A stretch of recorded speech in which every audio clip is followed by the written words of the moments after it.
আপনি কি জানেন আসাবিয়া কি?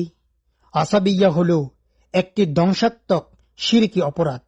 আসাবিয়াতের অর্থ হল জাতীয়তাবাদ, স্বজনপ্রীতি, অন্ধবিশ্বাস এবং নিজেদের বংশীয় গৌরব।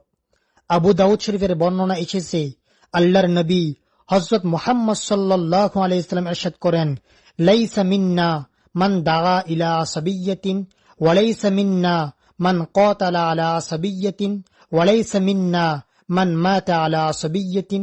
আল্লাহর নবী বলেন, যে ব্যক্তি জাতীয়তাবাদ এবং স্বজনপ্রীতির প্রতি আহ্বান করে অথবা জাতীয়তাবাদ স্বজনপ্রীতির প্রতি আহ্বান করতে গিয়ে কাউকে হত্যা করে অথবা জাতীয়তাবাদ স্বজনপ্রীতির প্রতি আহ্বান করার জন্য নিজে নিহত হয়, তাহলে সে আমার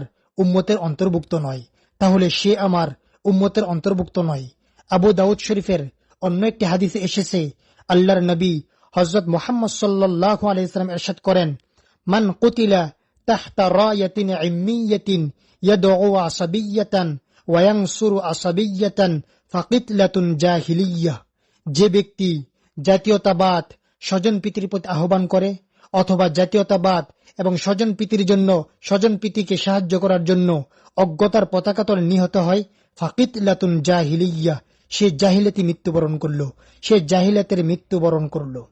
আবু দাউদ শরীফের আরেকটি বর্ণনা এসেছে, আল্লাহর নবী হযরত মুহাম্মদ সাল্লাল্লাহু আলাইহি ওয়াসাল্লাম ইরশাদ করেন, লা ইয়ানতাহিয়ান্না আকওয়ামুন ইয়াফতাখিরুনা বিআবাইহিমুল্লাযীনা মাতু ইন্নামা হুম ফাহমু জাহান্নাম আও লা ইয়াকুনুন আহওয়ানা আলাল্লাহ মিনাল জুআলিল্লাযী ইউদাহদিহুল খিরাআ বিআনফি। আল্লাহর নবী ইরশাদ করেন, লোকেদের উচিত তারা যেন তাদের মৃত বাপদাদাদের বংশীয় গৌরব পরিত্যাগ করে, তারা যেন স্বজনপ্রীতি পরিত্যাগ করে, কেননা তা হল জাহান্নামের কয়লার মধ্য থেকে অন্যতম একটি কয়লা। আর তারা যদি তা পরিত্যাগ করতে না পারে, তাহলে আল্লাহ তাআলার নিকট তাদের অবস্থান হল নাক দিয়ে গোবর ঠেলে দেওয়া গোবরে পোকার নেই।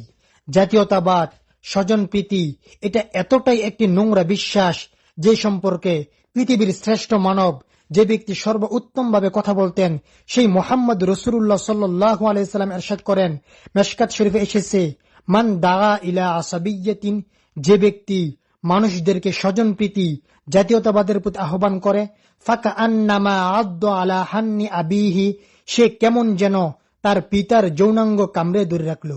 আস্তাগফিরুল্লাহ। জাতীয়তাবাদ স্বজনপ্রীতি কতটা নোংরা বিশ্বাস, অথচ আজকে আমাদের সমাজের অধিকাংশ মানুষই নিজেদের বংশীয় গৌরব এবং স্বজনপ্রীতি করে। আল্লাহ সুবহানাহু তাআলা আমাদেরকে এই বংশীয় গৌরব থেকে এবং স্বজনপ্রীতি করা থেকে বেঁচে থাকার তৌফিক দান করুক। আমিন।